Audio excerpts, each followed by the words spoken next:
Very quickly going through actions from today's class. Number one is we need to act now while we have time left in this test of life from Allah subhanahu wa ta'ala. We went through an ayah and Allah subhanahu wa ta'ala clearly states that those people who disbelieved on the day of judgment, they would wish that they are Muslims. So we went through an example where we discussed, just like in an exam, after an exam, sometimes the students feel, oh, if I would have, just studied that part a bit more, I could have done better. Or, you get these thoughts after the exam. It's the same thing. It's the same logic. Here, this life is our exam. This is a test that Allah subhanahu wa ta'ala has created. If we'll do right or if we'll do wrong. So what will happen on the day of judgment, Allah subhanahu wa ta'ala clearly explained that those people who disbelieved or who are not believing today, who are opposing the Holy Prophet Muhammad sallallahu alaihi wasallam, who even today are born in Muslim families but are not real Muslims, and who get all the messages of the Quran and the Sunnah and the Hadith of the Holy Prophet Muhammad sallallahu alaihi wasallam, but they do not act upon it, will regret on the day of judgment. They would wish that they were Muslims and they were practicing Muslims and they had not done bad things or haram things, but it would be too late. So the action for us is to act now while we have time left in this test of life from Allah subhanahu wa ta'ala, before it is too late and our death comes and we are standing in front of him on the day of judgment.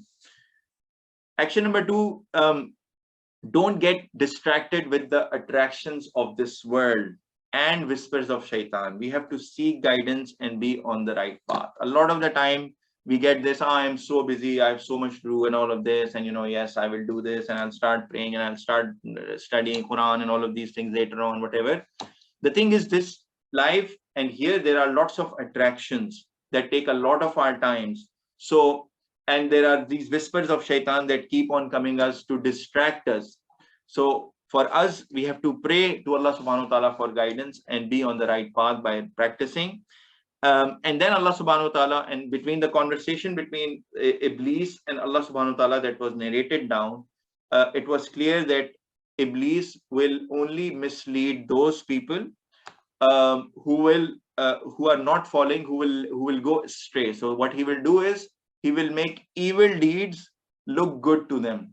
This is okay, it's fine. I mean, I'm just watching a short video or a small picture, it's okay. I mean, or I'm just looking at girls, I'm staring at them while I've been asked to lower my gaze, but it's okay, it's not zina, it's not a gunai kabira and all of these things. So he starts like this. Shaitan starts like this. Okay, I mean, I'm going to a party where they're serving alcohol, I'm not drinking. Then when you go there and I'm just checking how it looks like in the glass, and then maybe I'm just sipping. I'm not getting intoxicated. I did not drink the whole glass, and just take a sip and try, and then fine, I didn't get intoxicated by the first sip. I can take a couple of more sips, and then you ended up the glass, and you're already. So this is the way of shaitan. He whispers. However, Allah subhanahu wa ta'ala told us that he doesn't control us. He doesn't have control over people. He can only whisper. Especially the slaves, the sincere slaves of Allah subhanahu wa ta'ala. When you're a slave of someone, when you're a sincere slave, what do? You listen to them. And here the slavery doesn't the meaning the meaning of the word that we went through in one of our initial lessons is that the slavery of Allah subhanahu wa ta'ala is not binding. So it's not like by force, and you're not feeling like normally when you think about slaves and slavery, it's like they are being crushed and punished, and they are they just want to get out of their hardship. However, when you talk about being abd of Allah subhanahu wa ta'ala, it is a beautiful form of slavery that they do with love, and they really want to serve Allah subhanahu wa ta'ala, and they don't want to offend him, and they want him to be happy with them.